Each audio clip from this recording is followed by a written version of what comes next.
Before starting this course on career counseling, it is extremely important to understand why you should take your career choice seriously.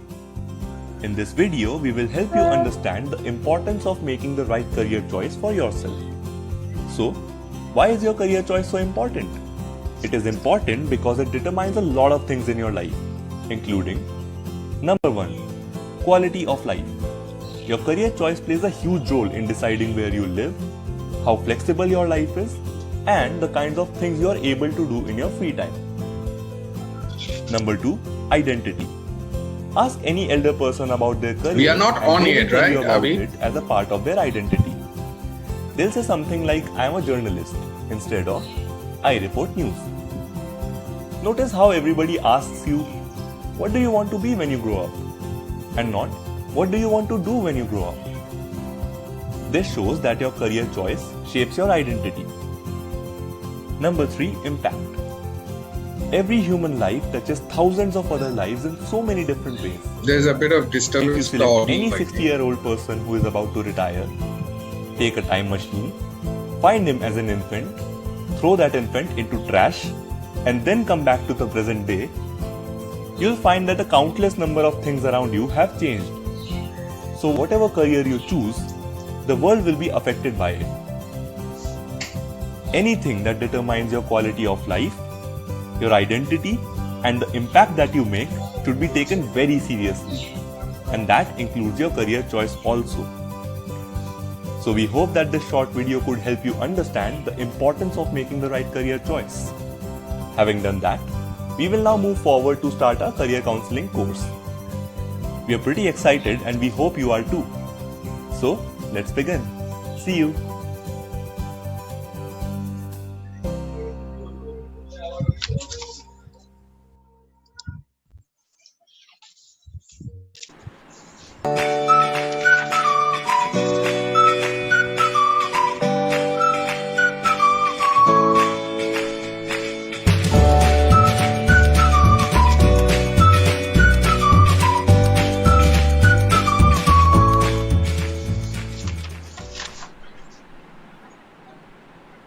Hello everyone, welcome to day 35 of प्रोबनोज live podcast.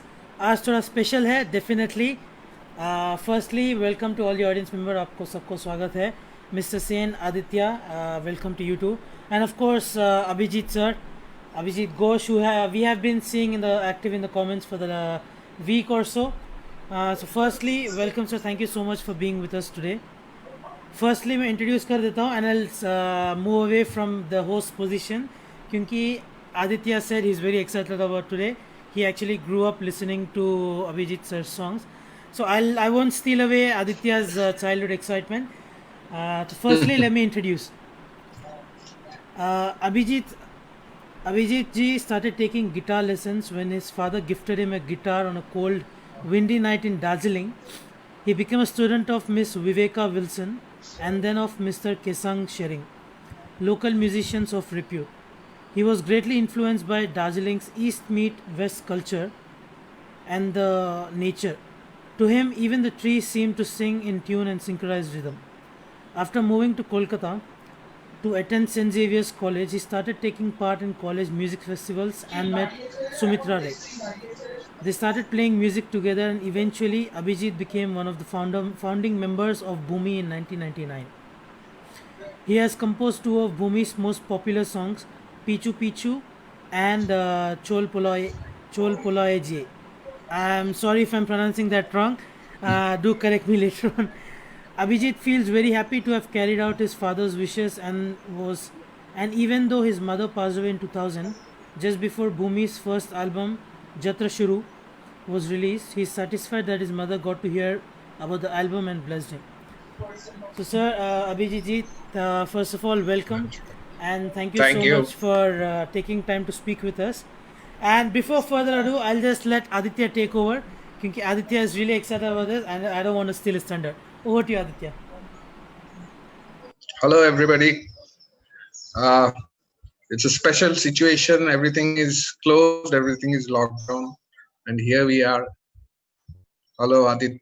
Hello, Mr. Sen. Hello, Saman. Mr. Ghosh, first of all, thank you so much for agreeing to come on the show. I think it's a pleasure and an honor to be able to host you. I never thought when I was a child that the song that I'm listening to during Durga Puja, its original guitarist will be on someday on my show. So it's amazing. It's an amazing feeling to have you. I think that Paula Jai song, which I like so much, I really got very excited when I, understood that its actual composer is coming on my show. So, Mr. Ghosh, I would like to start with a very basic question. And I have a bit of an idea about your journey. Would really want you to share that with the audience. When you were young, when you were in class 12th, what was your thinking back then? Did you really want to become a musician back then, or did music just start as a hobby? And what all did you do after that to reach here where you are right now? Well, music, of course, started off as a hobby, and situation. I was actually supposed to come and do class 11, 12 or higher secondary in Calcutta, but unfortunately, at that point of time, my grandmother, who was then in Siliguri, where my father was posted, she had a cerebral attack, and she was very serious. And my sister was still studying in Darjeeling, and father was in Siliguri, so we did not have a third establishment in Calcutta. So decision of staying in Darjeeling and doing my 11 and 12. So that's why I stayed back and continued my journey.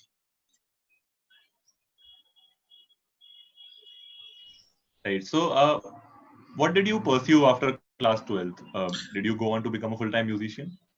Well, after class 12, I came to Calcutta and did my graduation from here in, so basically BCom, and from St. Xavier's, and that is the time, around the time when myself and Shomitra, we met and we started playing music together. Shomitra is the guy who is singing for the band, and he writes songs.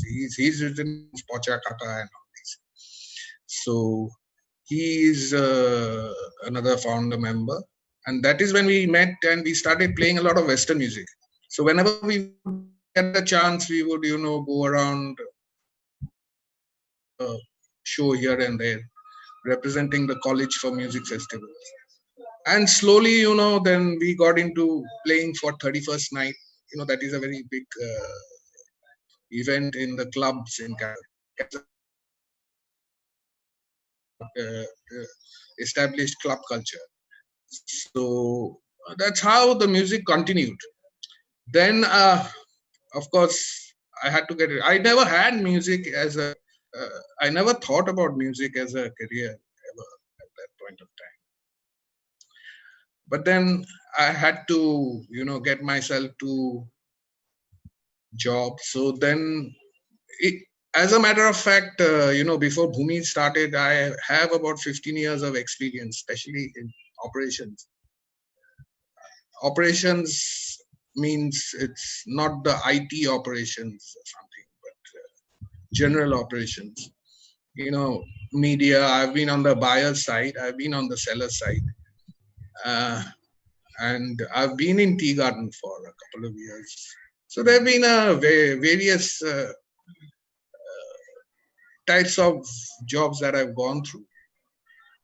And then this Bhumi, with the initiative of Shomitra, mainly Shomitra, it started, and I was there by accident. Somebody else was supposed to play in the first show that Bhumi did. Now that fellow, he did not give time. He did not give time for rehearsals. So me and Shomitra, we used to be playing together Western music before that for a long time. So he asked me, "You want to play?" I said, "Okay, let's go." And I came for the first rehearsal with a briefcase in my hand. And I'm the bassist. Okay, I play the bass guitar, not the 6-string guitar. The boom, boom, boom, boom sound that you hear, that is by me. Okay. if I just to correct you a little bit. So, and that then the journey, the album took off, and the journey started. And I was working. I was still working. This was the album released in 2000 September 20th, and I lost my mother in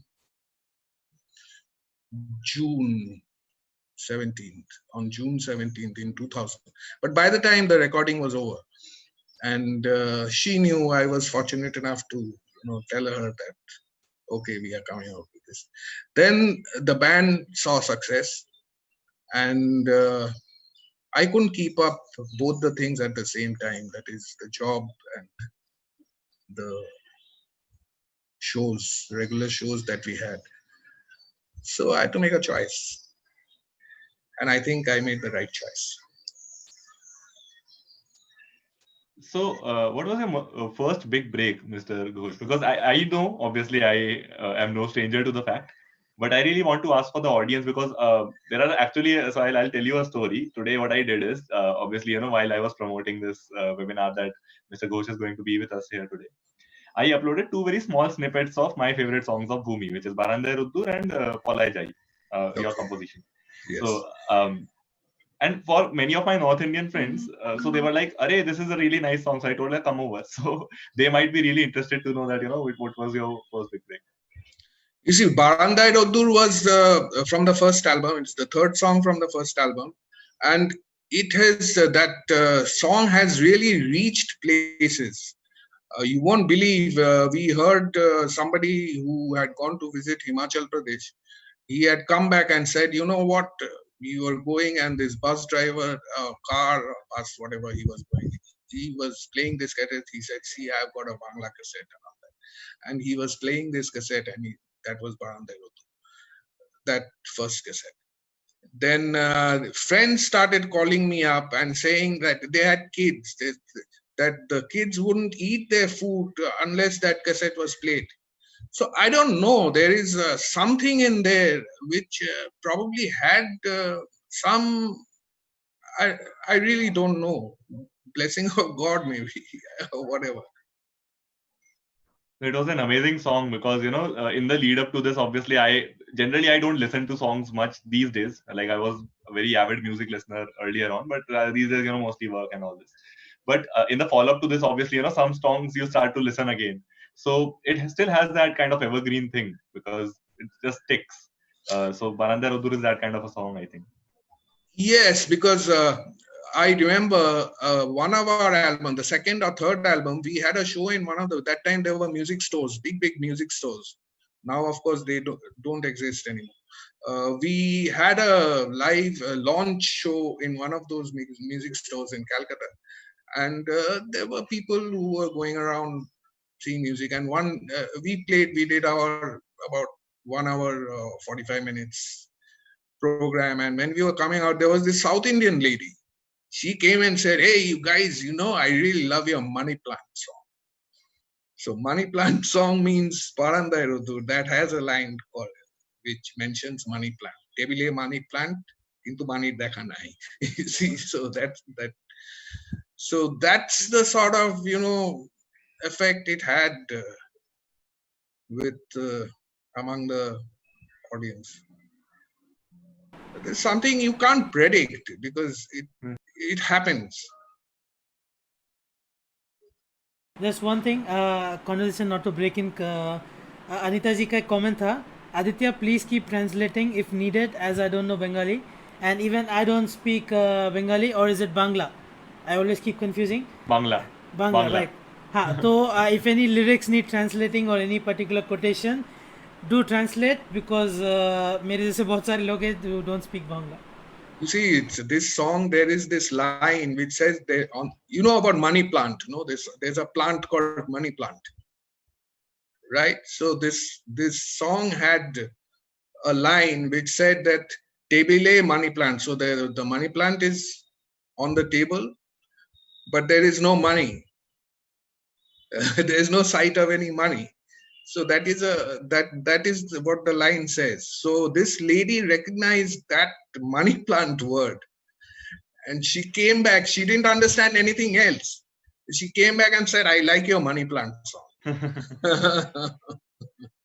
So, people who are watching in the audience, I think this is a really nice insight that we would probably want to create such work that even if, let's say, so it was a whole song in Bengali, one English word, the lady remembered it by that. So probably, that kind of work we should try and create, that, people try to catch hold of whatever they can understand about it and remember it through that.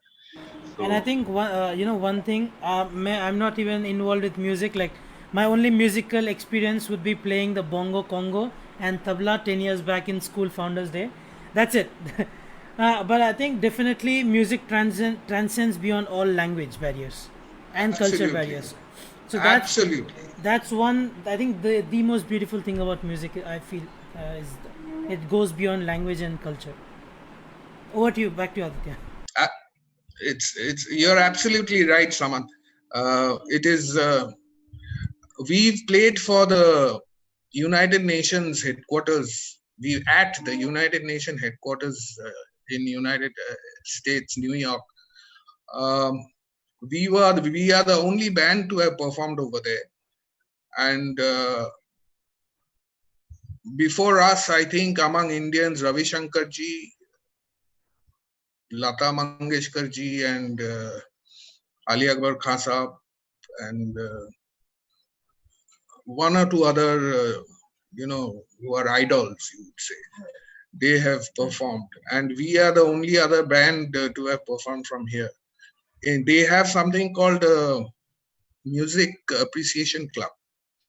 So we got an invitation from them, and we happened to, go and play there. Did a show for about 1.5 hours, which was supposed to be for 1 hour, and the audience that probably had about 5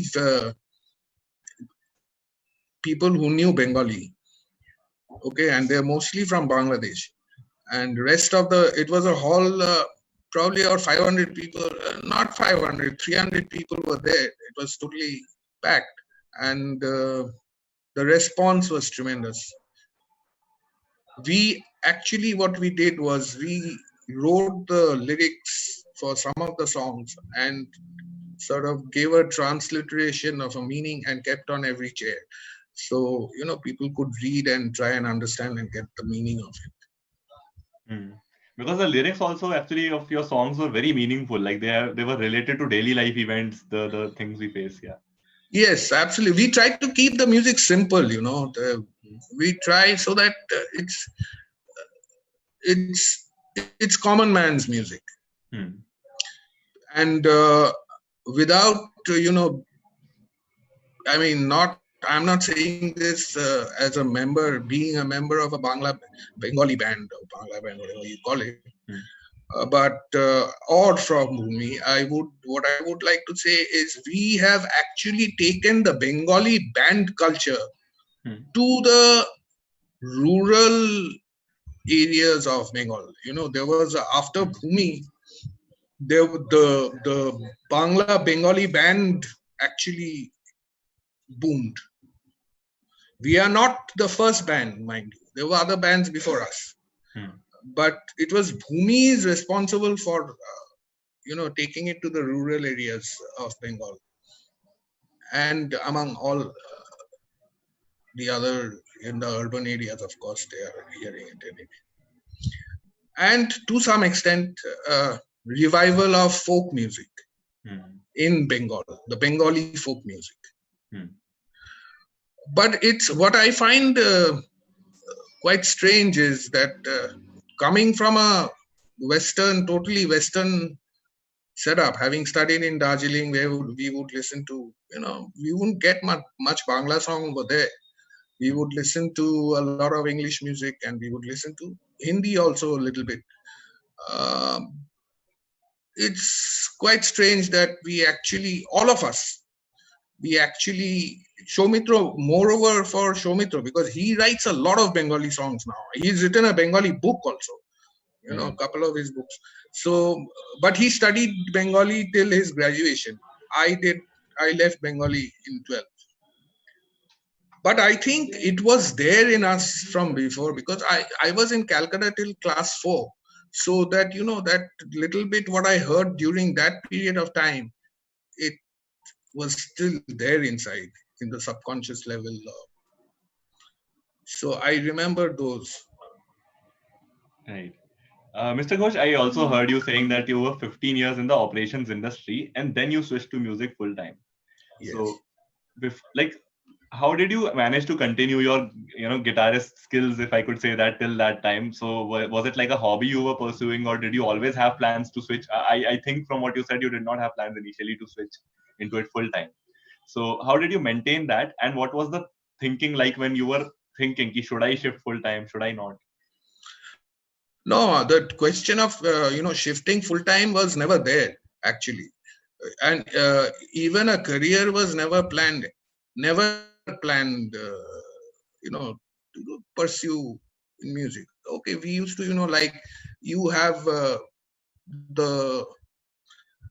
you like to watch concerts at your age. When we were your age, we would also like to used to go to concerts and watch music of renowned musicians from Calcutta. Calcutta had a lot of musicians, by the way, if you are aware.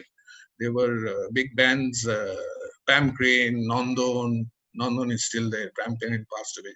Louis Banks, incidentally, is from Darjeeling. Okay. So Ushadi was from Calcutta. So it was, I used to watch this thing, but it was never a option for a career. It just happened. So when it happened, were you, was that initial thought in your mind that what if it does not pay off? What if this risk which I'm taking, there's a comfortable job, and obviously music is like, if you go hit, then you're big. Like from what we understand, the general public, so that if you go hit, you're big. If you don't go hit, then you might have to struggle a bit. So yeah, you might. It's not you might. All around the world, musicians they struggle all over the world.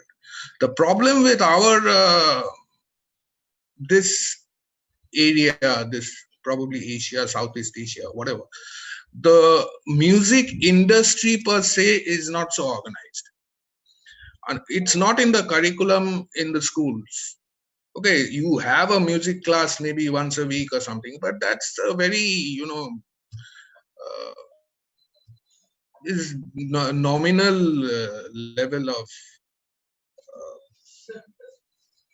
stuff they do. But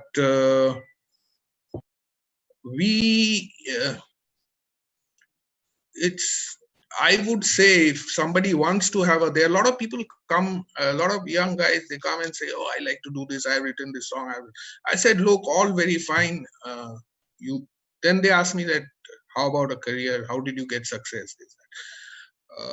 I tell them, look, success comes. You have to work towards it. You just have to be honest to yourself, work towards it. You do something, first you have to like it yourself.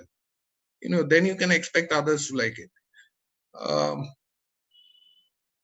And I tell them that if you want to really pursue a career in music, you should have a backup, financially.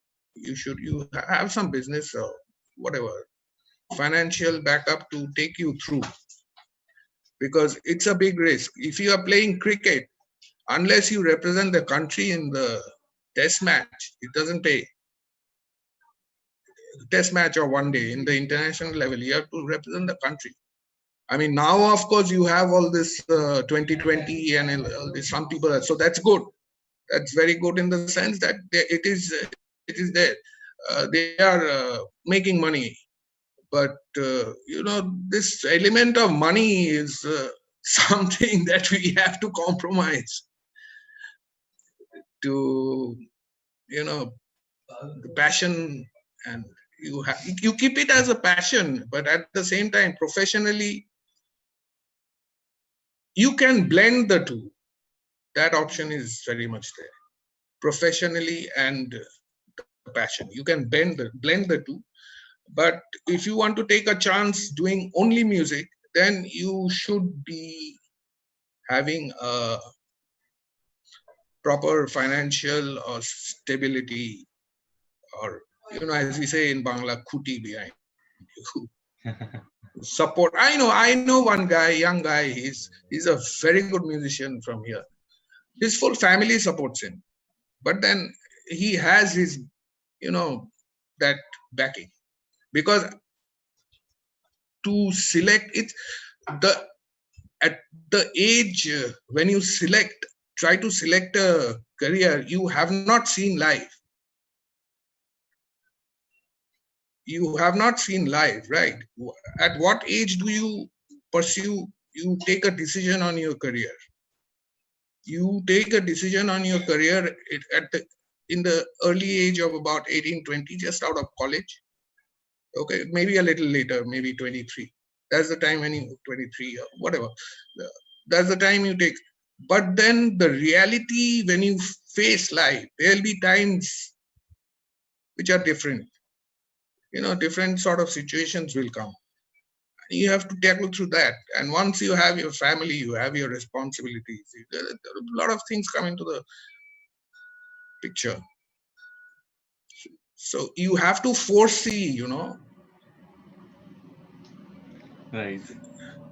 So guys, I'll just take two more questions. Samant and Mr. Sen and the audience, please pardon me. I'm too excited. And but I'll promise Aditya, for today you have my job, so I have to request you to speak. So it's yours. Great. Today is yours completely. Thank you so much, my friend. Cool. So I'll just ask two questions and then probably we'll move to the audience and then to Mr. Sen. Mr. Sen gets the last today. But yeah. So Mr. Ghosh, I also wanted to ask you. You said that according to you, we should have a backup in if we are pursuing music, so that if we fail, we have something to fall back to. What was your backup during this whole thing? I took a big risk. I took a big risk. My backup was that this band started, the response from the audience. That is what took me ahead.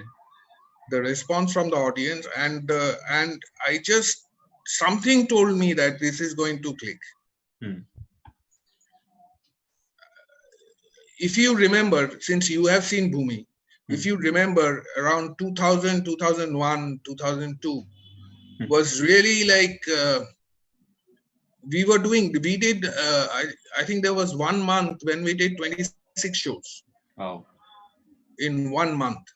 Wow. That's phenomenal. Today we've done more than 1800 shows. Wow.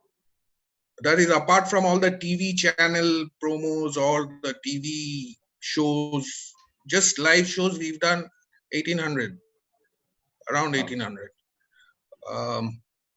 So at that time, it was like really big. I mean, it was not possible to keep both. I had to make a choice, because you have an office, you are not going there. 10 days of recording, I just bunked and did. Fortunately, my boss tolerated that. Fortunately, he asked me, where did you go? What did you do? I said, I went. He knew I was involved in music in some way. So I said, sir, I had a recording. So he was good that way, but it was not possible to continue with that. Right. And also would want to ask you that, when you were playing music and you have had such an illustrious career, now when you look back, do you think that you would have changed the way things were if you were, if you had that power to go back in time? Let's say, would you have pursued music full time if you knew that, I was this good at music? That question doesn't arise, because you don't have the power to go back to time. It doesn't arise. So you have to look ahead, and it's time that comes to you. You don't, you can't play with time. Right. Time so there are no regrets, basically. No regrets. I have no regrets for anything in life. Right. Okay, because time changes, and it can take you through ups and downs, and it can just be. I think I had written a comment, if time was same, it would be so boring. Right. But I don't regret anything. I don't regret my decisions. I don't regret. I have that I changed my career from operations to music. In fact, I like it. I'm happy that my decision was correct. Hmm. And today also I'm doing some other work along with music because I have some time to do that, Hmm. and which is okay. It's taking me through. Yeah, but my question was more about the fact that you, now that the band is so successful, initially Yeah. obviously there is that risk, as you said, I took a risk. So you would have also thought that anybody in your place could have thought this, that yeah, if I would have started at 18, maybe I would have earned much more fame, much more money, I would have done a lot more music that way. No, you see, many people think we made a lot of money. It's not that. We've made enough to take us through. Okay, we've made the money to sustain us. Okay, it has sustained us for last 20 years. Bhumi is 20 years old, so it's not that. But what is important is we've got the love and blessings of a huge lot of people, and it is actually because of them that the band is successful. So everything around us, those who listen to Bhumi, those who give us suggestions, all friends and all our family members, family tolerates a lot. Okay, I mean that's one area which even I think Mr. Sen will agree that the sort of Badramo, I don't know what's the English for Badramo. Naughtiness, basically. Naughtiness, yes, and all this, because the band itself is like another family. So Right. you have two families. Hmm. So it's, you have to balance the two. And another thing I think which played a important part is, by the time we started Bhumi, I was 38 and Soumitra was 40, and more or less we didn't start very early. We started late. Okay, we started late. So by the time we had already had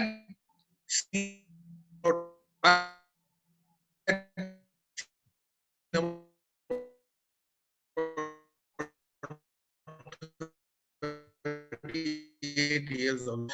So that's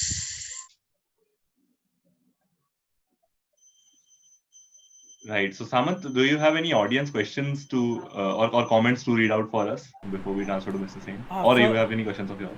Yeah, firstly, let me welcome everybody. Shikhaji, Pushkarda, Sanitaji, Shiva Sanyal, who I expected to be here. I'm sure Sumit is watching as well together. Vivek Chowdhury, Nivedita Ghosh, who says, hello Sen, thanks for inviting me to watch this. And then Kumkum Sen.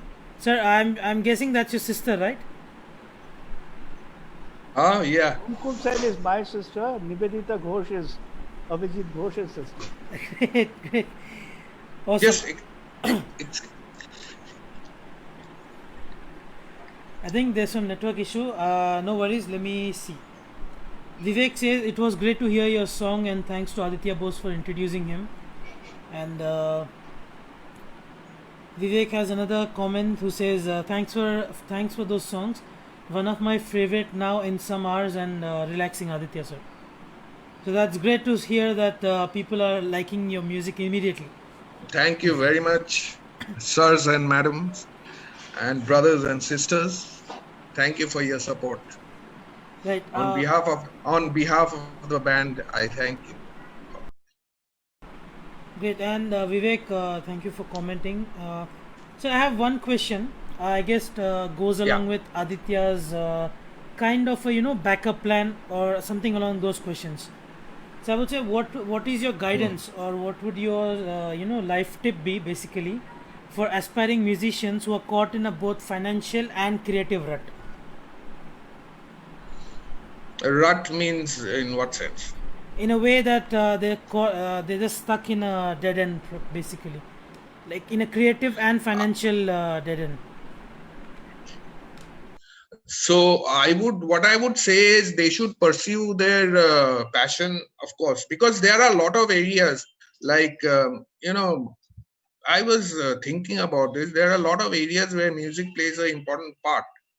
So they should pursue their passion and go ahead with whatever music they are into, and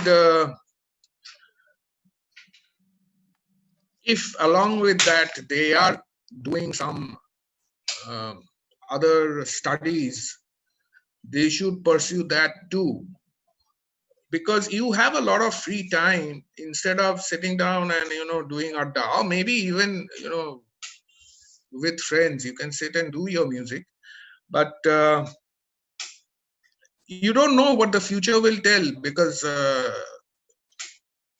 there are areas where music has a very important role to play in society, especially in the uh, treatment, or not treatment, I would say in dealing with differently abled children.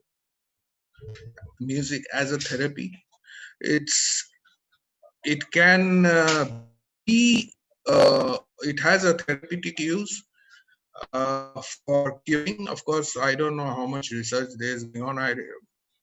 The basically you're dealing with sound, right?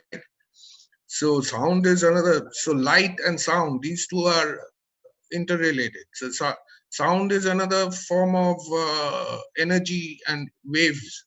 So there's a lot of research that can go into area of sound. Through music, you can probably uh, better the quality of life of elderly people. You can use it also as a therapeutic for both psychological and physical cases. I have actually even read about somebody who does therapy, who gives remedies uh, through music after reading astrological charts. That's one area which is, of course, because there's a lot of astrology which is studied in this part of the world, and people are involved. So I've heard of somebody who gives remedies.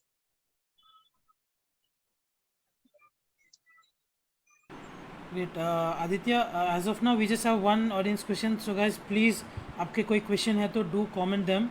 I guess we'll club them together and ask them towards the end. I guess we can hand it over to Mr. Singh. Thank you, Samant. Namaskar. Good evening, everyone. Welcome to the show. I heard that Anita ji is there, our very regular attendee. So thank you very much. Thank you, Nivedita Ghosh, for attending. We had a doubt. Thank you, Kumkum Sen, for taking time out. So I want to, okay, with Abhijit Ghosh, we go back close to half a century. Yeah, about 48 years. Yeah, 48 years, 48 plus, yes. Yeah. So that's quite a lot of time, actually. Yeah. So I want to narrate something, and then I'm going to ask you a question related to that. So sometime in around 2009, 10, 11, somebody sent me Abhijit's number, and he said, "Oh, this is his number." I said, "Great." So I call him, and I say, "Okay, hi, what are you doing?" He says, "I'm with Bhumi." And by that time, Bhumi was already very famous, both in India, in Bengal, and internationally. So I said, "You're with Bhumi. What the hell is Bhumi? I don't know what's Bhumi." Yeah. If he was near me, he would have killed me at that point of time. No, it's a fact. Many people still don't know Right. what it is. Now, what inspired you in the first place? I know your dad bought you the guitar and so on and so forth, but what actually kindled your interest in listening and following music first? See, even before I went to Darjeeling, we had that one valve radio. You know those valve radios which had that Yeah. That magic eye. Nowadays, you find that in a science museum. You Yeah, don't yeah. get it anywhere else. No, I have one here. I still have that. But we used to listen to a lot. My father used to buy a lot of records during puja time when it used to be released, and he also used to listen to Calcutta B, the radio station Calcutta B, which used to play English music on Sundays. Yeah. There used to be something called the lunchtime variety. Lunchtime variety, exactly. And so all those I used to listen to. And then I still remember one of the songs that used to be playing is number 54, a house with a bamboo door, bamboo roof and bamboo walls, even at a bamboo floor. Okay, so these songs used to play. These are very old songs. Okay, and then I used to listen to a lot of Hindi songs also. It would play, subconsciously it would be there. As a matter of fact, to tell you, when I was very, very small, one of my aunts was getting married in Siliguri, and the whole family was there. And just at the side, there was another wedding going on. And I got lost. My whole family couldn't find me. Then my uncle, he looked around, he searched for me and saw me. I was actually listening to the band that was playing music over there in that other wedding. Okay, he found me over there, caught me by the ear and brought me back. Okay, so I think it was there in somewhere inside. And there is one song which actually took me to Western music, which happened in your house. We were sitting and you had that room where we were sitting and we were chatting and discussing Charlie Brown, maybe. Okay. Okay, and Mad Magazine and all that. And there was one song that was coming to my ear from the radio that was playing in the other room. That one single song which shifted me to Western music was While My Guitar Gently Weeps by Beatles. George Harrison had come. George Harrison, yes. That was one song, that was amazing. I really remember that moment and I won't forget that. So that would have been in what, 72, 73? 74? Yeah. 72, 70, 72, 70, 73 probably, as early as that. That's prehistoric in nowadays times. Oh, yes. But I'm thinking that Mr. Sen might want to take some credit for Mr. Ghosh's career now. Oh, he could, yeah. I've got two of his photographs where he plays guitar. You don't know. I don't play guitar, no. Yeah, you do a little bit for your own relaxation. That's a new thing I got to know. Great. Yeah. So now, Abhijit, there is a question that has been sent by another of my very old friends, Shaman Bhattacharya. Hello. He was on this live stream twice, once by himself, once with Shaibal Biswas. Hello. He's in Canada, Toronto, so obviously he's listening in somewhere. Mm-hmm. So his question is, and I'm going to read out, because you said that, you listen to the 54 song that was written around in the middle of 50s. Yeah. And today we are 21st century, 2020 April. So he's saying, what's the future of music with special focus on digital electronics? I am very optimistic. This is one thing that I have considered.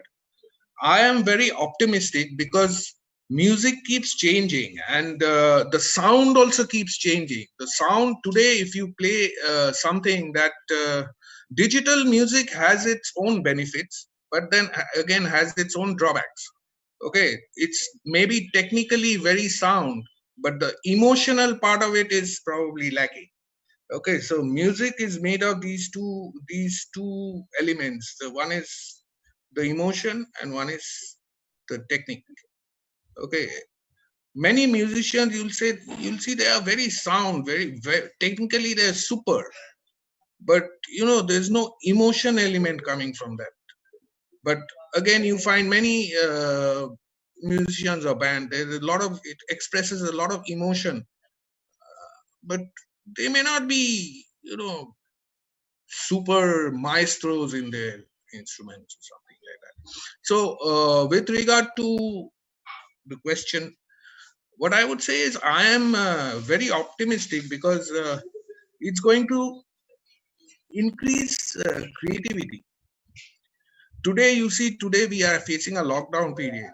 You open Facebook channel, you'll find so many guys going live with their new songs that they have sat down and written and all this. Now the problem is the production. Production costs money. Earlier, what used to happen, the bands or singers would get paid by the producers for producing their music. But now the bands, these producers, they take money from the bands to produce the music, and they have their own way of earning money from that. So the whole industry has turned topsy-turvy. But I think it has brought about a lot of creativity, and it will continue to. Right. And in this, where you have digital and electronics music and emotion, I suppose the live shows, where you mentioned you did 1,800 plus live shows. Yeah. And now we are looking at a situation where live shows might become a challenge because of this COVID. Yes, it is a challenge now today. It is because the musicians are hit very badly, to tell you very frankly, because of the COVID. This is a COVID situation. A lot of people are hit badly. It's not only the musicians, it's the people who are the daily wage earners, the people who are, small shop owners who have to stay closed. So people are hit very badly, and musicians, of course, are hit badly, but they are still working from home because you have a lot of home studios today.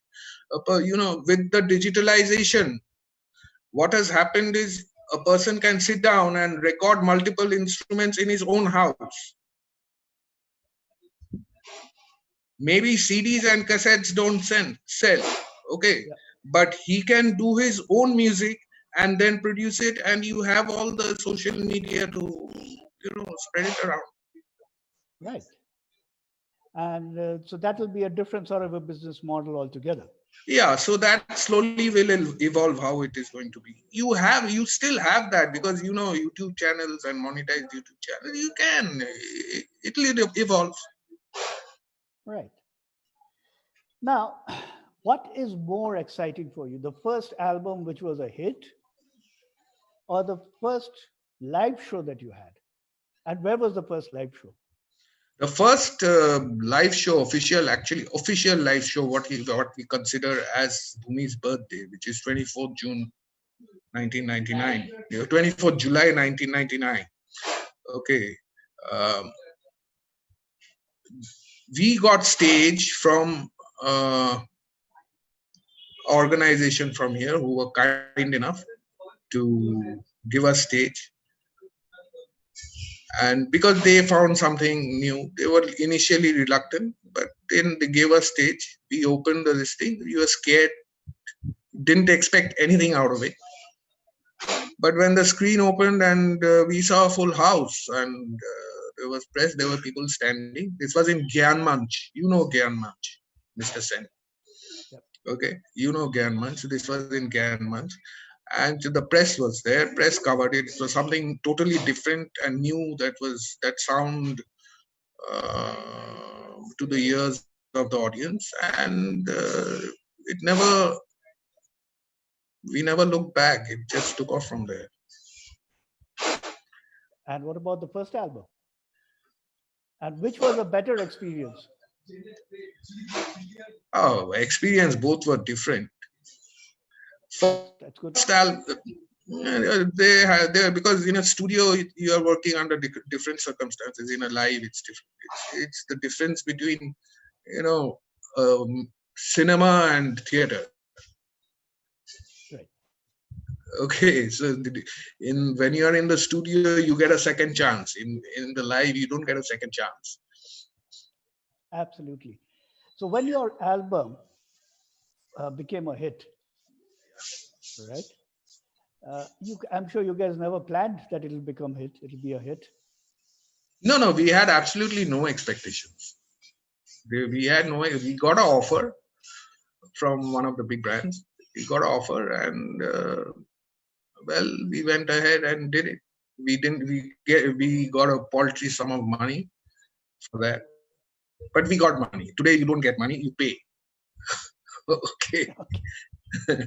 So very small sum of money, and the success did not come in. We didn't see the success coming in a day. It gradually built up. Actually, as a matter of fact, our second album was a very emotionally charged album. If you listen to the second album, it's called Udan. It's a very experimental album and very emotionally charged album. But that was produced in 2001. But the success of the first album was so prolonged that it sort of drowned the second album. Many people wouldn't have listened to it. But they don't know some of the songs they hear when we play live are from the second album. Okay. Now, you seem to have ignited the interest of Shomar Bhattacharya sitting in Toronto. He sends another question. Huh? He wants your comments on Bohemian Rhapsody.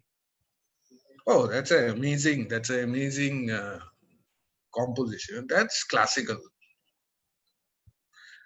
That's classical. That's at a different level altogether. So, you want to say anything about it? He wants your comments.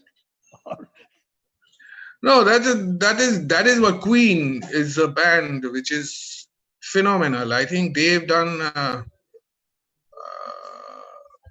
music which is something you can't copy. It's amazing. Bohemian Rhapsody, the harmonization and all that. It's mind blowing. It is. Okay, now you talked about folk songs and folk music of Bengal. Yes. Now, have you done any folk or folk oriented based from other parts of India? Oh yes, we have an album which is called I forget. We've got 14 albums. I'm just trying to remember. It's called Desh Jude. Okay, we have across the country. It means across the country. Yeah. Yeah, Desh Jude means across the country. So over there, we've done songs like Jugni. I don't know if you have heard of the song called Jugni. It's a very renowned Punjabi song. Okay, it's a folk. Okay, we've done some transliteration of that. I won't say translation. It's transliteration of about 10 songs. Okay. In that album. It's called Desh Jude. And all of us in the cover, all of us are, dressed in, one is dressed as a Sardarji, one is dressed as a, Gujarati, one is dressed as a Bengali. So the cover is also like that. So if these are all there in YouTube and iTunes and all that, you can actually check it out. So you have done Punjab. Which other states you have actually picked up? There was one song from UP. It's a Roshogolla song. That song there, it's the tune is something like Jiski Bibi Moti, but it's actually a wedding song. Okay, which they play. It's actually a wedding song. So we did a Bengali. It's the lyrically we've changed it and done Okay, where else? it. We've done Maharashtra. Okay. Okay, we've done Chol Palai Jai, I think, is from that album. No, Chol Palai Jai is later on. That album we did some other songs. I'll have to look at the album to tell you from where it is. It's Desh Jude. The name of the album is Desh Jude. So the reason I'm asking you all this. Oh, we've also done Bengali lyrics to this one. What's that?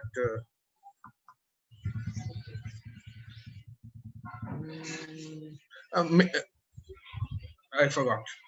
Don't worry. But it's a very popular song. From the different states is there's a lot of audience who are from different states. So from Maharashtra, what was the song that you did? Well, I wish I had the album with me right now. I think Polai Jai was only the Maharashtrian. Yeah, but Polai Jai is not from that album. Polai Jai was done from a different. I think it's a different album. Okay. Okay. Okay, it's a different album. But even that was like I think very similar to this Marathi song. Yes. It is absolutely. I was inspired by that tune to write Polai Jai. Acha. Absolutely. So, someone, do we have some audience questions? We're getting close to 7. Mr. Sen, today you're asking the wrong person, to Aditya. I am not even involved in the hosting today. Aditya, I think Shomer has sent me some more questions. I don't know. Let me see. Yeah. So till Mr. Sen finds out like the audience questions sent by Mr. Summer, I'll go ahead with the audience questions that we have in the Facebook comments. Thank you guys so much for tuning in. Today is an amazing day, I think, for us and for you as well. Vivek Chaudhary asks us, I just want to know from Sir's experience that there are two things that come into mind. Profession you choose by choice or by passion. So as an individual, how to tackle with that? Because choice and passion are miles apart.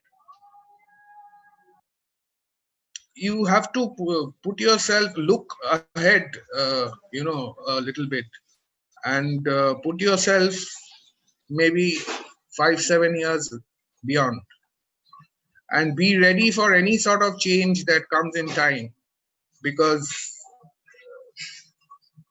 and take your decision. As I told you, if you want to take music as a decision, as a passion, music or whatever, performing arts, whatever it is, if you want to take that, you can always do, but you make sure that because you see, if you take up a job, okay, if you take up a normal 9-to-5 job, or today it's not limited to 9 to 5, it's anytime.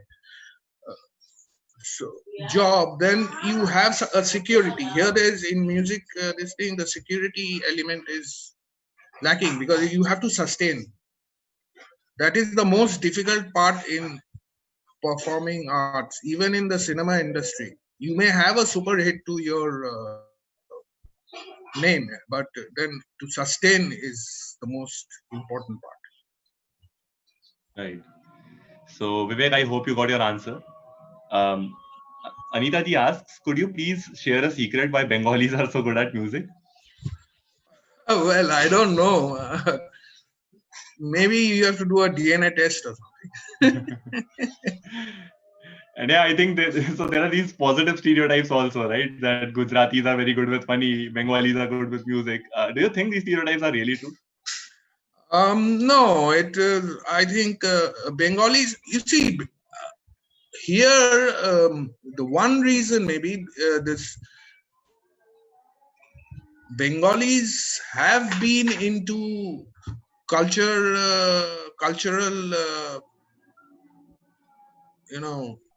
involved in cultural this thing because they like to eat. Okay, now they are not so money minded. A Bengali may, earn money, lot of money, but they will spend most of the money either eating or traveling. Or traveling, right? Okay, so the Bengalis, they don't really have much savings. So as they travel, I think that plays an important part in, the creativity element also. Right. You see, even the film industry earlier was in Bengal before it moved to Bombay. Right. This is way back. I think 50s. Hmm. Am I right, Maybe- Mr. Sen? Maybe earlier than that, maybe. Maybe earlier than that. Hmm. So it was here and then it shifted to Bombay. So it has always been like that. But we have very rich, culturally very rich states. Punjab is very rich culturally. South is very rich, although they have they stick to their own, format. But overall, I think our country is culturally very, very rich. Even in Gujarat, Rajasthan area, Rajasthan is very rich musically. Very true.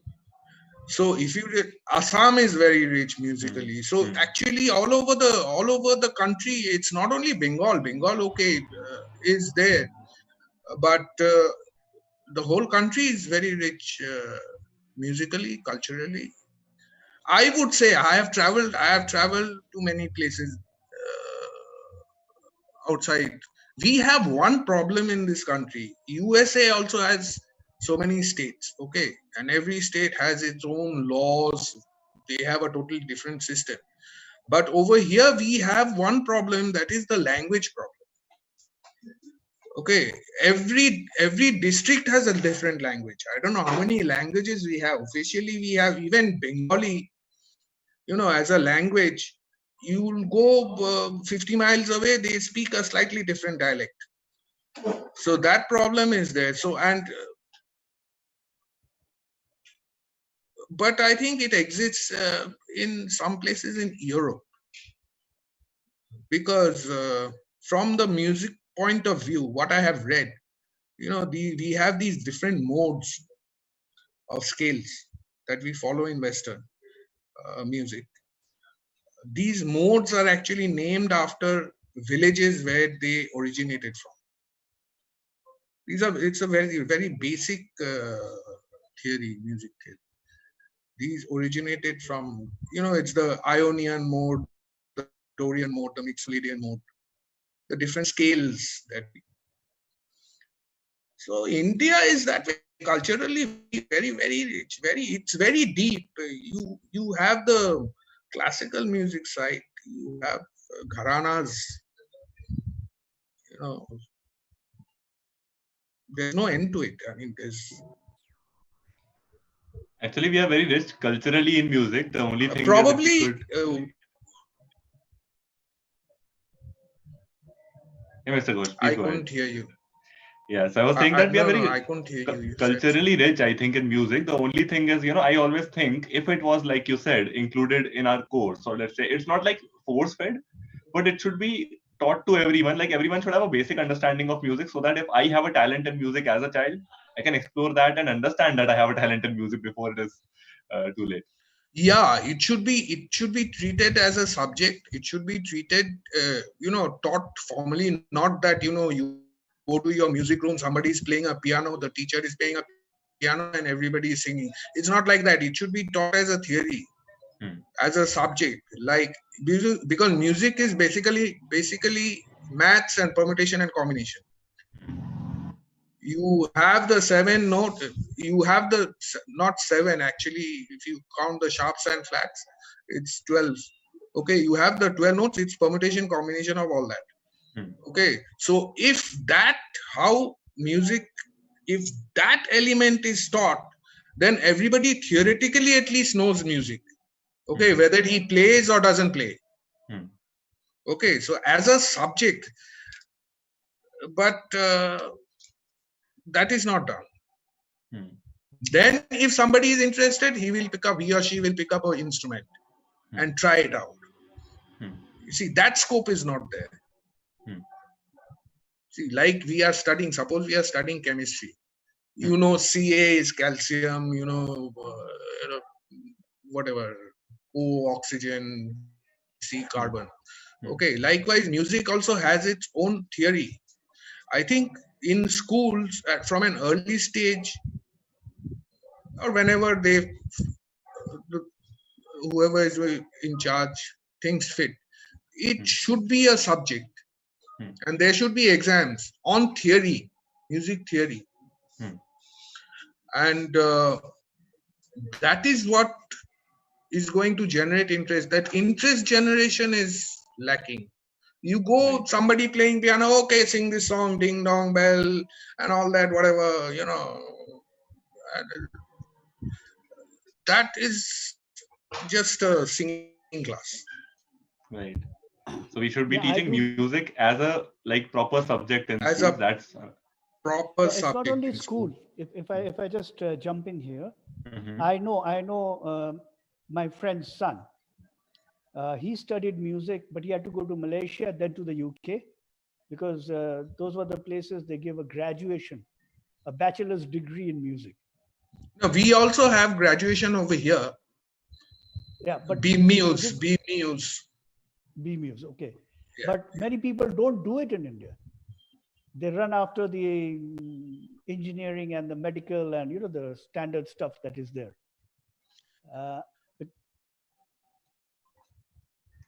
Yeah. I think that's because of the uncertainty with music. So this guy, he did his master's from UK, came back. Now he's the music dean in a school in Bombay. Oh, that's great. That's great. I mean, but then he couldn't do By it the way, here. he's also He Yeah, had right. to he's also a go ghosh. outside. Hmm. He's also a ghosh. Mr. Okay, Ghosh, Aditya? yeah, Yeah. I'd like to ask a last question, and probably then we'll do the most important part, I think, which I would really like to say. So, Mr. Ghosh, obviously we have discussed a lot of advice already for aspiring musicians or anybody who's watching. It might be a school kid, it might be a college kids. I think we have a bit of diversity there. So, anyone who's watching, whatever age, and especially aspiring musicians, what would your advice be? My advice would be that if you, it's not only musician, I would say any form of performing art. It can be dance or it can be drama, anything. I think one should pursue the passion to the extent possible, keeping your other side, that is the education side, open, or job. I know people who are working and who are also doing drama, dramatics. Okay, because you don't know when a chance comes when you can actually go out and help people with your passion. True. That is more important. Don't look at it from a profession point of view right away, but look at it from the point of view that if you are able to help others or give some good time or some good quality of life to others, that is a social function. Great. So, guys, there we have it. Advice from the legend himself, Mr. Ghosh. And now, No, since I'm I've no mentioned, legend. I'm no legend. The band is. For us, you are. No, it's the band. It's the band. I'm a member of the band. It's the band. Yeah. So you see, it has to be like that. Right. So, okay, as Mr. Ghosh, out of his humility, insists, member of a legendary band. So, we would really want Mr. Ghosh, if you have a guitar nearby, if you can play a small song for us, it would be really great. If you have the guitar nearby, that would be great. I'll have to go and get it. I have a guitar nearby, but I have to just get up and get it. If you can, on our request. Okay, yeah, sure. Aditya, in the meantime, then we can have a chat on as we wait for him to get it. So here goes. Can you read the comments from the audience in the meantime and see what? Sure.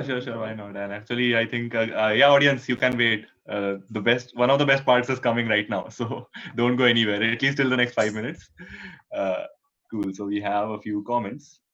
Vivek Chaudhary says, learned a great point of life by him. Thanks for putting a song to your status, sir. Acha, for me. Acha.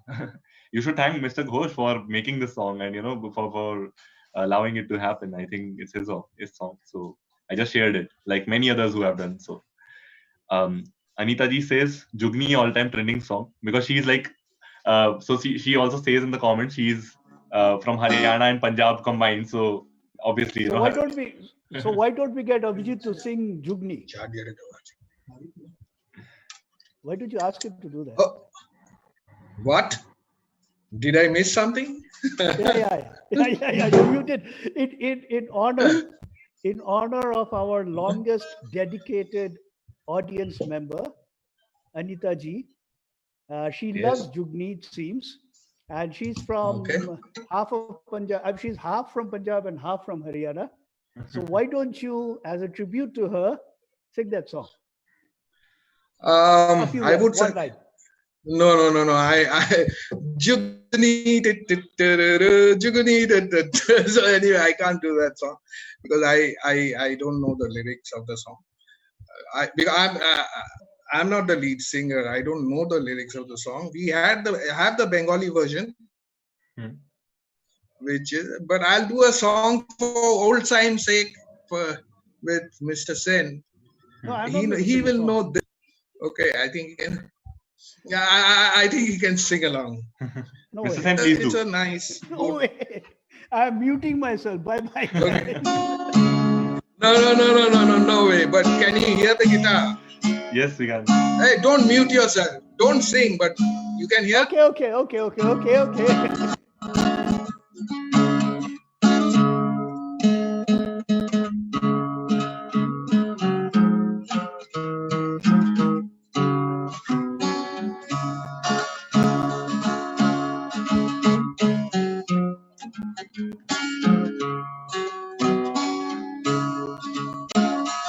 I once had a girl, or should I say, she once had me. Oh, that's a Beatles number. Long time ago. The girl was